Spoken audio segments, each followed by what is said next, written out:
નમસ્કાર મિત્રો, અમારી યુટ્યુબ ચેનલમાં તમારું હાર્દિક સ્વાગત છે। જો અમારી ચેનલમાં નવા હોય તો લાઈક, શેર, સબસ્ક્રાઈબ જરૂર કરી દેજો।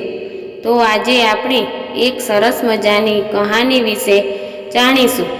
તો ચાલો આપણે શરૂ કરીએ આજની આ કહાની। પૂરી સાંભળવા નમ્ર વિનંતી। દરેક માતા પિતા પોતાના બાળક માટે તે બધું જ કરે છે જે તેના માટે સારું હોય। આવા જ પુત્રને ખૂબ પ્રેમ કરતા વૃદ્ધ દંપતીની કહાની સાંભળી તમારા પણ રૂવાડા ઊંચા થઈ જશે। માતા પિતા પોતાના બાળક માટે તે બધું કરવા માગે છે જે તેમના સારા માટે હોય, પછી ભલે ને તે કરવામાં કેટલીક મુશ્કેલીઓમાંથી પસાર કેમ ન થવું પડે। કેટલીક વાર તે એવા નિર્ણયો લેવામાં પણ પાછળ નથી પડતા, જેમ કે મર્યા બાદ પણ તે બાળક માટે કંઈક ભેગું કરીને જાય।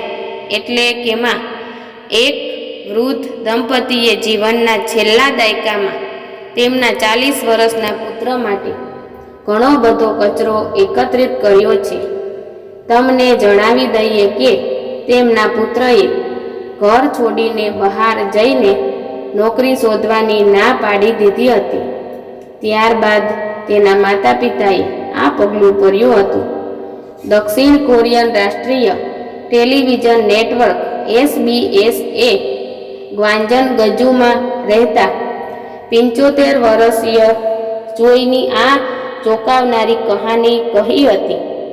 અહેવાલમાં જણાવ્યું છે કે ચોઈએ છેલ્લા એક દાયકામાં શહેરની શેરીઓ અને કચરાપેટીમાં પડેલા કચરાને ભેગા કરી પોતાનું 2 માળનું મકાન ભરી દીધું છે। આ કરવા પાછળનું કારણ એ વડીલની માન્યતા હતી કે એક માણસનો કચરો એ બીજા માણસોનો ખજાનો છે। તમને જણાવી દઈએ કે ચોઈ હાલમાં પેન્શન પર નભે છે। તેમણે આખા ઘરને ભંગાર ખાનામાં ફેરવી દીધું છે। તેમણે બાલ્કનીઓ અને યાર્ડ્સમાં પણ કચરો ભેગો કરી દીધો છે। ચોઈના પડોશીઓએ વાંધો ઉઠાવ્યો। અહેવાલ મુજબ ચોઈના ઘરનો આગળનો દરવાજો કબાટની બેગથી ઢંકાયેલો હતો।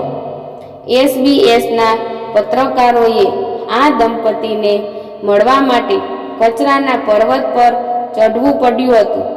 ત્યારબાદ અંદર જતા કચરાની ગંધને કારણે તેમને સતત ઉધરસ અને શ્વાસ લેવામાં તકલીફ થવા લાગી। તમને જણાવી દઈએ કે ચોઈ તેમને 70 વર્ષીય પત્ની અને તેમનો પુત્ર એક દાયકાથી વધુ સમયથી કચરાથી ભરેલા આ મકાનમાં રહેતા હતા। તે બધા એક નાના રૂમમાં ઊંઘતા હતા, કેમ કે હોલ સહિત તમામ જગ્યા ભંગારથી ભરેલી હતી। શરૂઆતમાં પડોશીએ કચરો અંગે ફરિયાદ કરી હતી, પરંતુ ચોઈ તો પણ કચરો ઘરે લાવતા જ રહ્યા। ચોઈ કચરાને માને છે ખજાને। ચોઈ કહે છે જ્યાં સુધી તેનો યોગ્ય રીતે ઉપયોગમાં કરવામાં આવે ત્યાં સુધી તે ઉપયોગી છે અને કચરો એક પ્રકારનો ખજાનો છે। ચોઈએ ઉમેર્યું હતું કે તે શહેરની શેરીઓમાં દરરોજ ભટકતા રહે છે, તમામ પ્રકારની વસ્તુ એકત્રિત કરે છે। માહિતી અનુસાર દંપતીના પુત્ર, જેનું વજન 100 કિલોથી વધુ હતું અને તેણે 1 વર્ષથી વધુ સમયથી ઘરની બહાર પગ રાખ્યો ન હતો, તે આખો દિવસ એક નાના રૂમમાં બેસી જ રહેતો હતો, બીજું કંઈ જ કરતો નહીં। તેના માતા પિતાએ વારંવાર તેને બહાર જવાનું કહ્યું અને કામ શોધવાનું કહ્યું, પરંતુ તે સાંભળતો જ ન હતો અને તેના પિતાના પેન્શનની મદદથી જીવવાનું નક્કી કર્યું।